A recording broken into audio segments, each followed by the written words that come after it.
All right, welcome back again to the Contrarians. We're just going to do a quick little special show here. Marco and I have been talking back and forth about this whole Kiss tapes controversy thing. You know how they recently got caught with a little bit of a, I guess Eric caused a little bit of a hiccup, and then we saw that Paul's got a bit of a backing tape. We don't know how often it's being used, if it's all the time or whatever.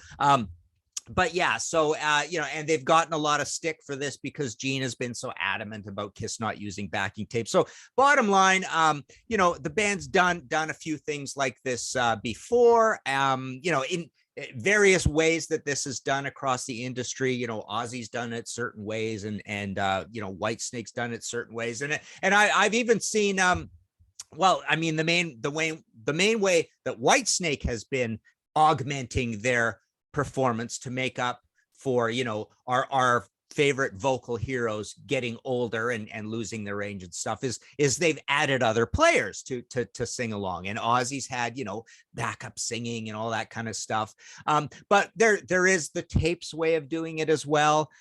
So yeah, there's a number of avenues this has come up recently.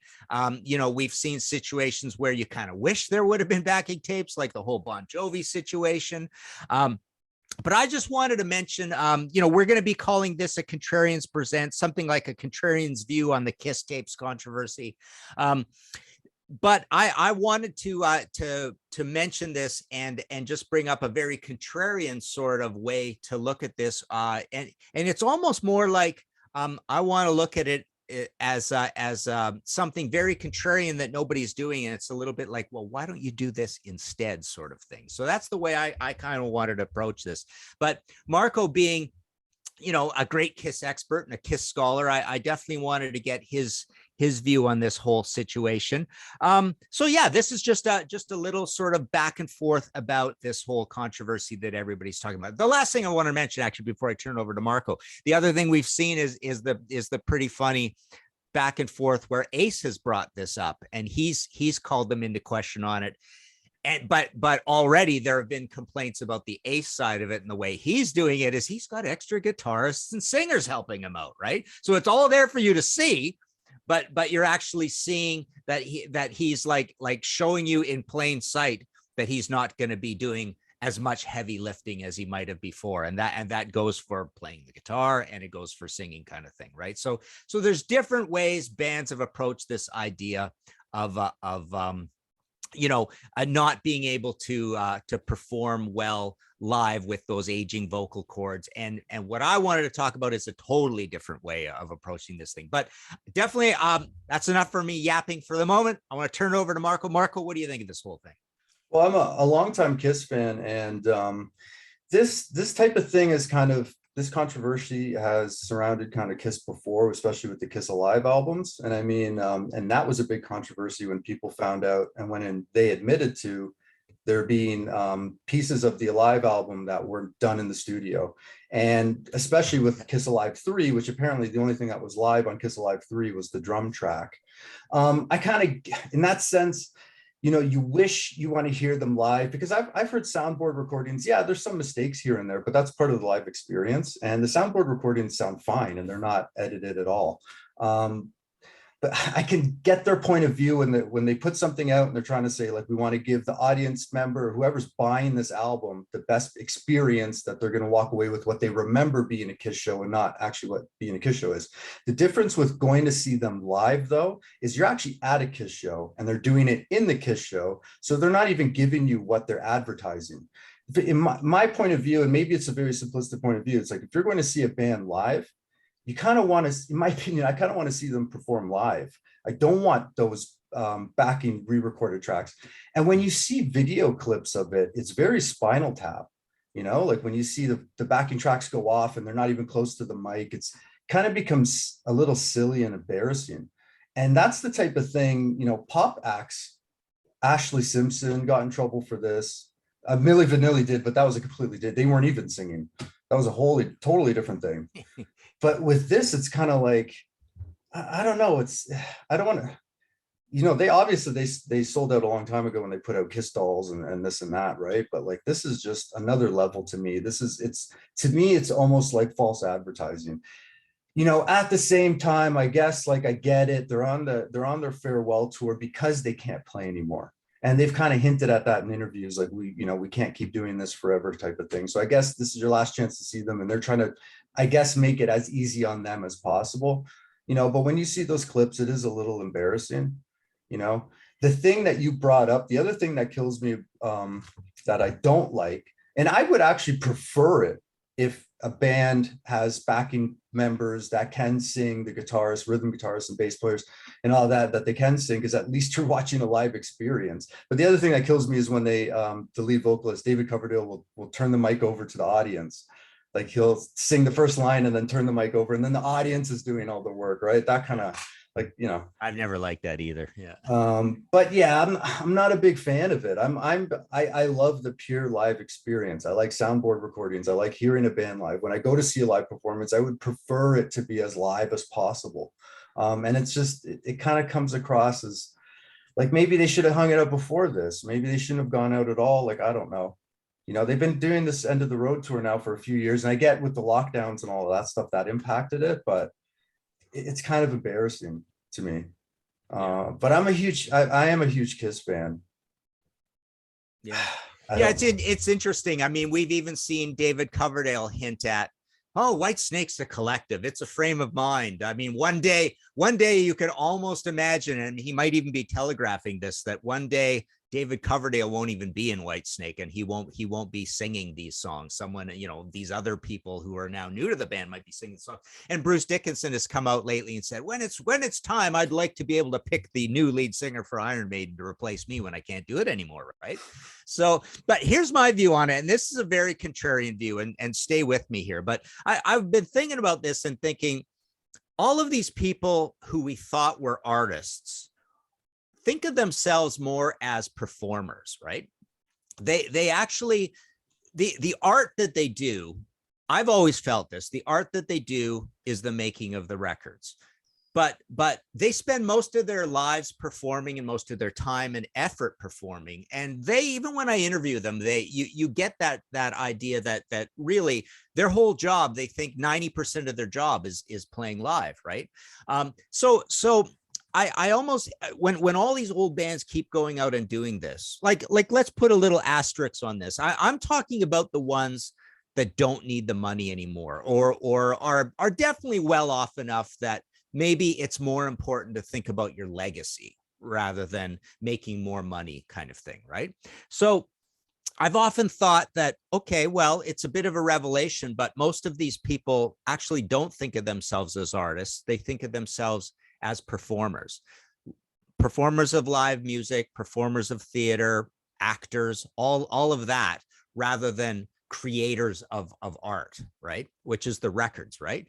So I thought, I remember doing an episode of my podcast, History in 5 Songs with Martin Popoff, called Crazy Ideas. And I had a bunch of crazy, weird ideas that you never see bands do. So this is another one, chalk it up to this. So my contrarian view is, the idea of doing something else, like, and here's the crazy idea. If these people are artists, and if they want to put their money where their mouth is after declaring themselves as artists, I'm kind of like wondering and amazed that there isn't really any examples I can think of bands out there, say call them a heritage act, and again, call them bands that have enough money, that put out 2 records a year, every year, and don't play live at all. Like, I would love to see the legacy of Kiss being another 10 records and not having played live for the last 10 years. Or Aerosmith, another 10 records and don't play live. Rolling Stones, AC/DC. Think of all these bands that the career stretched out, and you would get a record every 5 or 10 years from them, kind of thing, right? Why not do that instead? Now, I know that the money's apparently not there, right? But the money is somewhat there, and you could sell some physical product, and that could be CDs or vinyl, but you could also get plays on Spotify and iTunes and all that, and have those plays and views and YouTube views go up and all that, blah, blah, blah. I know there's not a lot of money in that, right? But I've often thought, like, with some of these guys, like, let's just take Kiss, for example. I mean, I think a neat management decision if A, again, it's not all about the money, but B, it's about your legacy somewhat.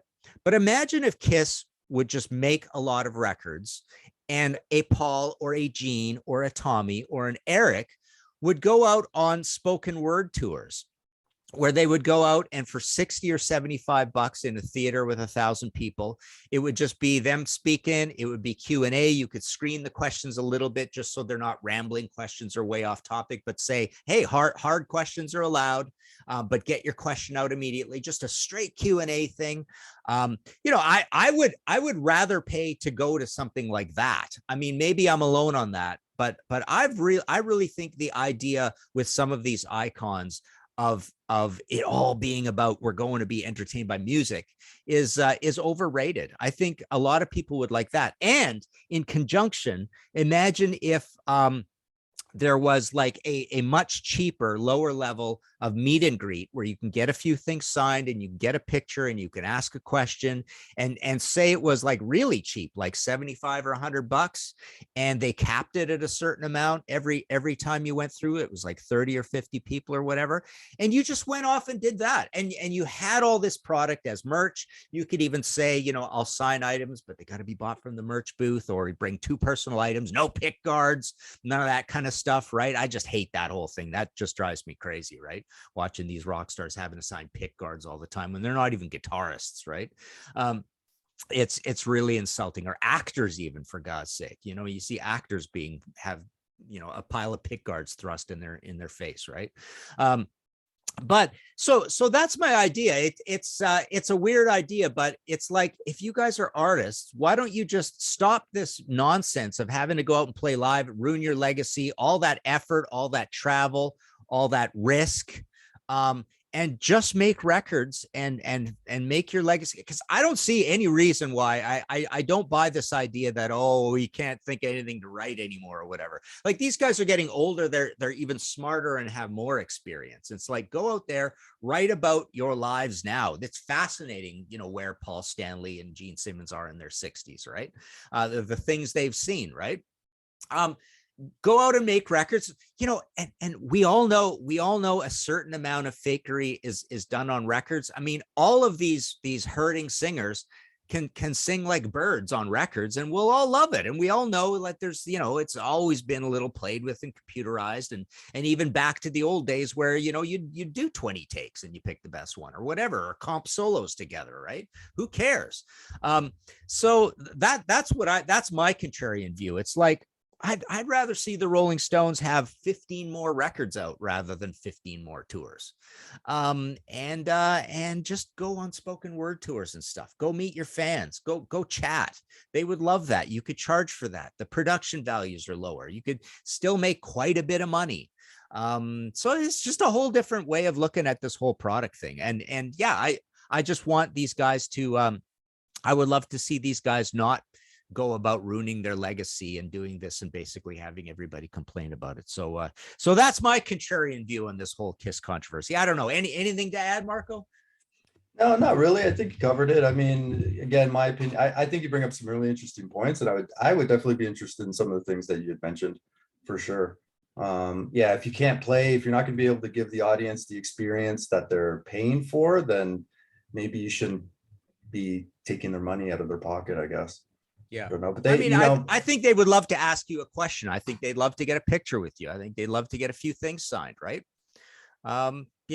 You could even say in the meet and greet, ask a question. We have the right to record it. We're going to maybe use this later, or we'll put together some sort of montage of extra spoken word stuff based on that personal question you asked me or whatever, right? Yeah. So I think there's other things fans might want out of their bands that they're not thinking about as enough.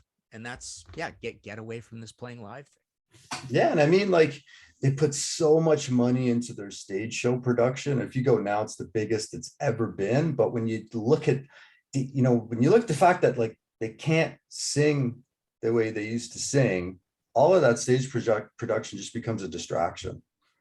Yeah. Smoke and mirrors, I guess. Yeah. but yeah, I guess that's it. I think that was a cool little chat. We'll throw this up on YouTube. Like and subscribe us if you want to help us grow, and tell us what you think about this. Do you love going to KISS shows? Do you love going to shows in general? Are you disappointed to see that KISS has been using backing? And this has been an issue that's kind of been since the beginning of the End of the Road tour. There was like video clips and all these kinds of things about singing to tapes and all that stuff. But what are your thoughts on it? And let us know in the comments, and we'll see you next time.